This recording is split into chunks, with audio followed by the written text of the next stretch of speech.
The chamber was vast and cold, filled with the faint hum of advanced technology.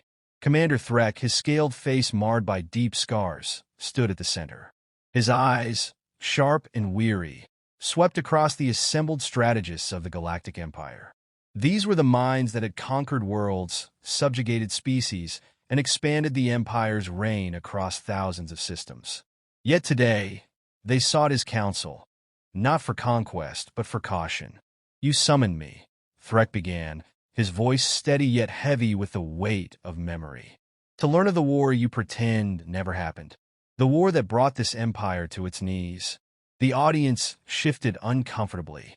They all knew the war he spoke of, though its records had been buried under layers of classified files and denials. The war with humanity. "When we first encountered humans, we dismissed them," Threk continued. "Their world was small, their reach limited. A single star system, barely explored. We believed them to be insignificant, primitive even, despite their ability to achieve faster-than-light travel. A minor nuisance, we thought. Nothing more." He paused, letting the words linger. "How wrong we were." Threk's gaze hardened.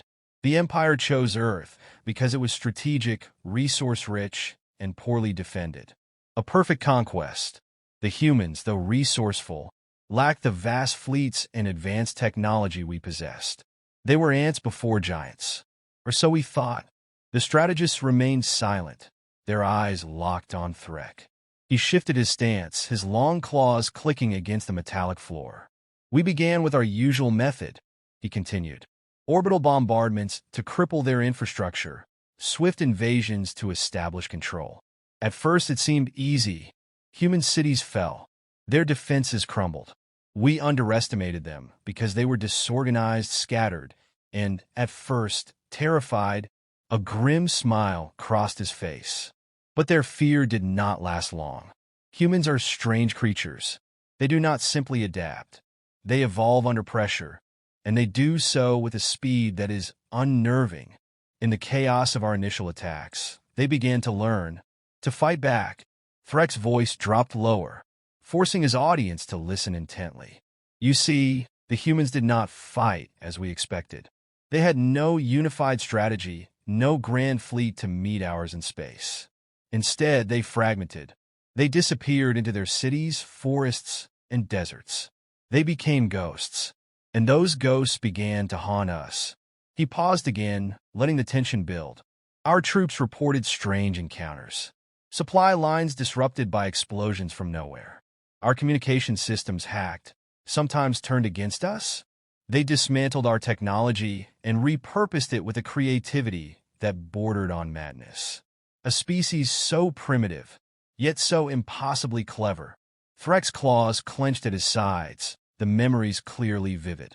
"In one instance, we stationed an entire battalion in a canyon to secure a vital choke point. The humans destroyed a nearby dam, flooding the canyon and drowning the entire force. They turned the very land against us."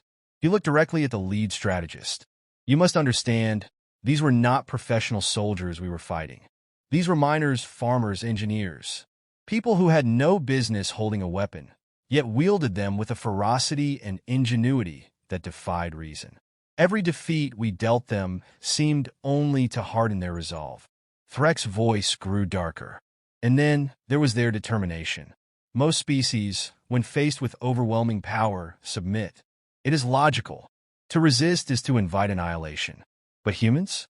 They fight as though they are already dead, as though every moment of defiance is a victory in itself." He took a deep breath, the weight of his words filling the room. "They do not fear death as we do. They fear submission. They fear the loss of their freedom. And that fear makes them unstoppable." The chamber was silent now, the weight of Threk's words pressing down on the gathered strategists. He tilted his head, his eyes narrowing. "We learned this too late. By the time we realized we were not facing a species we could conquer, but one we could only survive, it was already too late to retreat without great loss. Humans do not simply resist. They make you pay for every inch you take, and they make the cost unbearable." He stepped forward, his voice dropping to a near growl. "You think war is a game of numbers, of fleets, soldiers and technology. But humans fight with something more, something we cannot calculate, cannot predict. It is their stubbornness, their audacity, their unyielding will. Threk looked each strategist in the eye, his tone both warning and lament. You wanted to dominate them, to enslave them. Instead, they taught us what it meant to be vulnerable. They reminded us that power is not measured in size or strength, but in spirit. The silence was deafening. Threk stepped back, his figure imposing against the pale light of the chamber. And that was only the beginning, he said, his voice laced with both reverence and fear. What came next would change the fate of this empire forever. The humans didn't fight wars the way we did. Threk began, his voice heavy with grim respect. Their methods were chaotic, unpredictable. To us, war was strategy, precision, and overwhelming power. For them, it was survival, and survival has no rules. He paused, remembering the early days of the counteroffensive.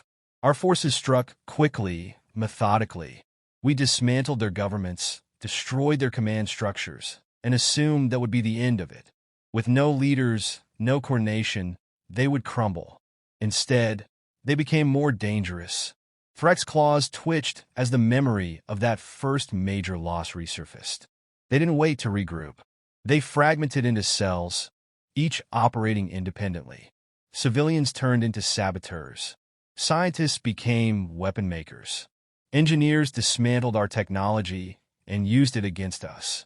The very systems we used to invade their world became tools of their rebellion. He gestured sharply, emphasizing the point. Their ingenuity was unlike anything I had ever seen. They had no advanced plasma weapons or antimatter bombs, but they didn't need them. A group of them hacked into one of our dropships, overriding its targeting systems and crashing it into our supply depot. A crude tactic, but devastatingly effective. They scavenged parts from the wreckage and built weapons we couldn't anticipate. The strategist sat in silence as Threk continued, his voice growing more intense. Their resourcefulness was matched only by their audacity. In one engagement, we deployed a division to a key urban center. We assumed they would fortify the city and fight defensively. Instead, they lured us in, then detonated every major bridge and tunnel, trapping our forces inside.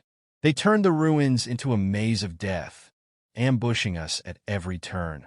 He shook his head, the frustration of those days still palpable. Every time we adjusted our strategies, they changed theirs.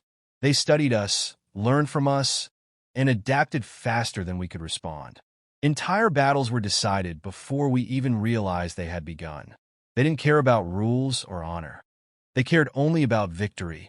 Threk's voice lowered, filled with grim admiration. And then there was their psychological warfare. Humans understood fear in a way we didn't. They didn't just fight us physically. They fought us mentally. They broadcast false orders on our communication channels, turning our units against each other. They spread misinformation that caused our troops to panic, retreat, or hesitate at critical moments. He leaned forward, his tone darkening. In one campaign, they captured a single scout from our reconnaissance team. Instead of interrogating or killing him, they sent him back, but not before implanting a small, unnoticed device into his armor. When he returned to his unit, the device transmitted data to the humans, revealing our entire troop movement. They let us think we had the upper hand, then ambushed us with surgical precision. Threk exhaled slowly, as though the memories were an anchor weighing him down. It wasn't just their tactics. It was their unpredictability. We are creatures of logic, of patterns. We fight wars that are calculated, predictable. Humans? They embrace chaos. They thrive in it. They used it to outmaneuver us at every turn. He straightened, his claws tapping against the metallic surface. And then there was their resilience. No matter how many battles we won, no matter how many of them we killed, they refused to break. For every city we destroyed, they found new hiding places. For every base we captured, they built 2 more in secret. They didn't just survive, they grew stronger. His gaze hardened as he delivered the final blow of this section. In one infamous encounter, we deployed a massive assault force to eradicate a human stronghold. The odds were overwhelmingly in our favor. But when we arrived, we found nothing but abandoned structures. It was a trap. They had rigged the entire area with explosives and mines, timed to detonate just as our forces were fully deployed. We lost half the division in a matter of minutes. Threk let the silence hang for a moment, the weight of his words settling over the strategists. Their unconventional warfare turned our greatest strength, our superior technology and organization, into our greatest weakness. They fought a war we didn't understand, and they made us pay dearly for every inch of ground. His voice grew quieter, more reflective. We believed we were invincible, that our technology, our numbers, and our discipline made us untouchable. The humans proved us wrong. They fought not as soldiers, but as a species united by the sheer will to survive. And in doing so, they forced us to confront a truth we had never considered. Sometimes intelligence and technology are not enough. Sometimes the will to endure is the most powerful weapon of all. Threk stepped back, his expression unreadable, but his tone carried an unmistakable warning. You think you can predict the outcome of any war, but against humans, prediction is impossible. They do not fight like us. They fight to win, and they will do whatever it takes to ensure they do. They were unlike any species we had ever encountered. Threk began, his voice quieter now, more reflective. It wasn't just their ingenuity or their chaotic strategies. What set them apart, what truly terrified us, was their spirit. No matter how much we battered them, no matter how much destruction we unleashed, they refused to yield. He paused, his gaze distant. Most species, when faced with annihilation, submit. It is a logical choice. Surrender preserves life, even if freedom is lost. But humans? Surrender was never an option for them. Even when entire cities were reduced to rubble, even when their leaders were dead or captured, they fought on. And not just their soldiers. Civilians, untrained, unequipped, picked up the fight as if it was their duty, as if defiance itself was a part of their nature. Threk's tone grew heavier. I remember one instance vividly. Our forces had occupied a small human settlement, a place of little strategic importance. The inhabitants were farmers and laborers, not warriors. Yet, when we arrived, they did not cower. They stood their ground. They were armed with nothing more than crude weapons, tools, and improvised explosives. It was not a battle. It was a slaughter. But even as they fell, they fought. And even in death, they refused to give us the satisfaction of victory. He closed his eyes briefly, as if reliving the memory. It was not the loss of life that unsettled me. I had seen countless deaths in my time as a soldier. What stayed with me was their resolve. These were not trained combatants. They had no chance of survival, and they knew it. But they fought anyway, not for victory, but for the simple act of resistance. To them, defiance was worth dying for. Threk exhaled slowly, the weight of the memory evident in his voice. And it wasn't just on the battlefield. Their resilience extended to every aspect of their existence. When we cut off their supplies, they adapted. When we destroyed their infrastructure, they rebuilt, often faster than we anticipated. Even when we tried to break their spirit, they found ways to endure. He gestured sharply, his claws slicing through the air. In one campaign, we focused on psychological warfare, targeting their will to fight. We broadcast images of their fallen cities, their burning forests, their ruined monuments. We thought it would demoralize them. Instead, they turned those images into symbols of unity. They used our propaganda against us, spreading it among their people as a rallying cry. They took their pain, their losses, and transformed them into strength. Threk's voice lowered, filled with something that sounded like respect. We destroyed their homes, and they turned to the wilderness. We bombarded their strongholds, and they moved underground. No matter what we did, they found a way to survive. They thrived in conditions that would have broken any other species. He tilted his head, his expression unreadable. And then there were their alliances. At first, we thought humanity was isolated, alone in the galaxy. But as the war dragged on, we realized they had a remarkable ability to inspire others. Subjugated species under our rule began to join them, drawn not by their strength, but by their spirit. Humans didn't just fight for themselves. They fought for the oppressed, the voiceless, the forgotten. They became a symbol of rebellion, of hope. Threk's claws tapped against the metallic floor, the sound echoing faintly. I remember interrogating one of their prisoners, a young engineer captured during a raid. She had no military training, no strategic value. Yet she carried herself with a confidence that unsettled even the most seasoned of our officers. When I asked her why they fought so fiercely, her answer was simple: because we have to.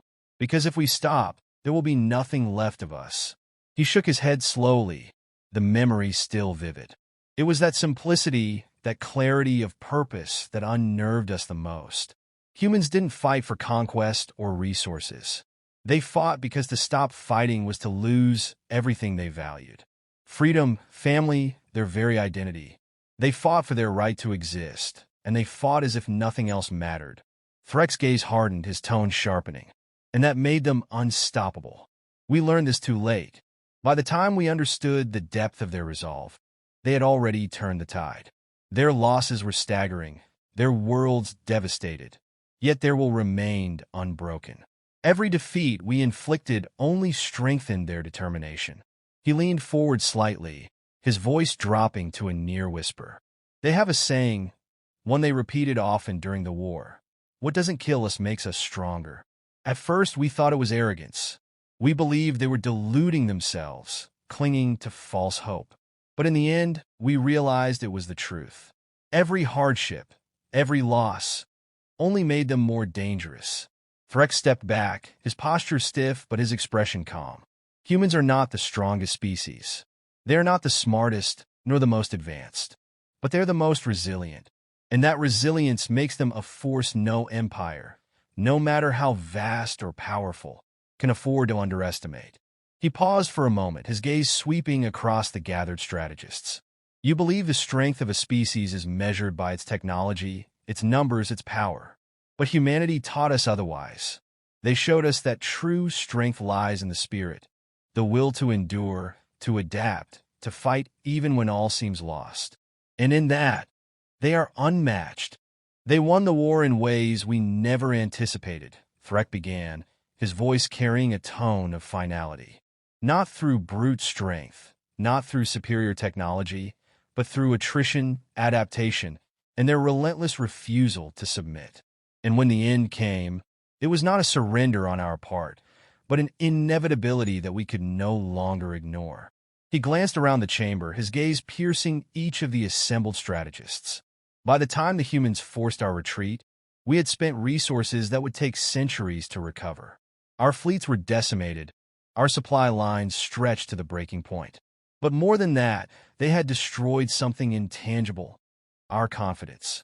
The Galactic Empire, unchallenged for millennia, had been humbled by a single, seemingly insignificant species. Threk's claws flexed as he spoke, his voice steady but heavy with meaning. And their vengeance was not like ours. They had no desire to conquer. They could have hunted us, could have pursued our fleeing ships, but they didn't.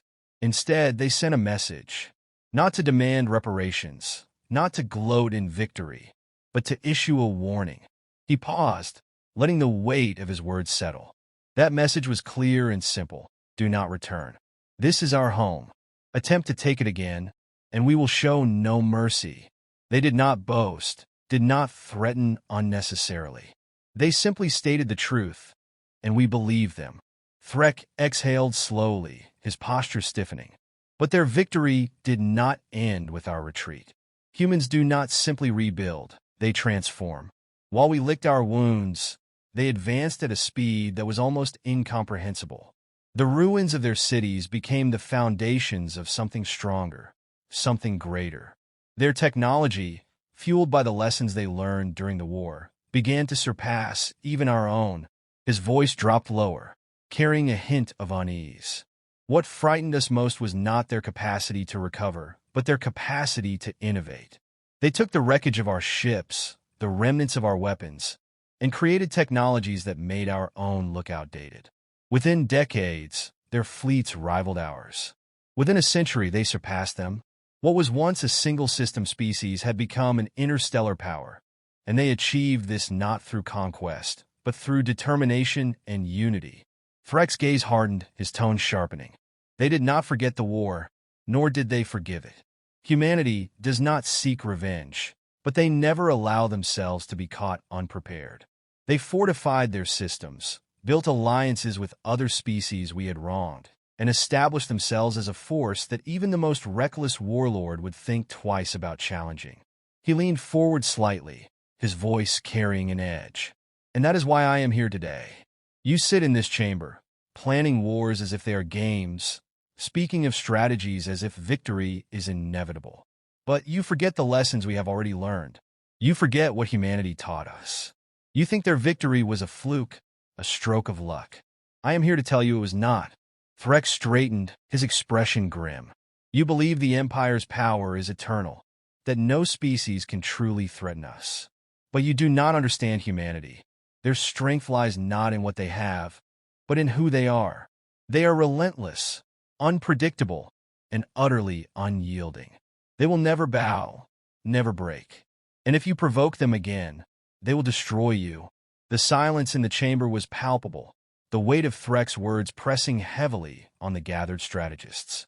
He took a step back, his voice softening, but losing none of its intensity. You think war is about domination, about resources, about proving superiority. But humans fight for something deeper.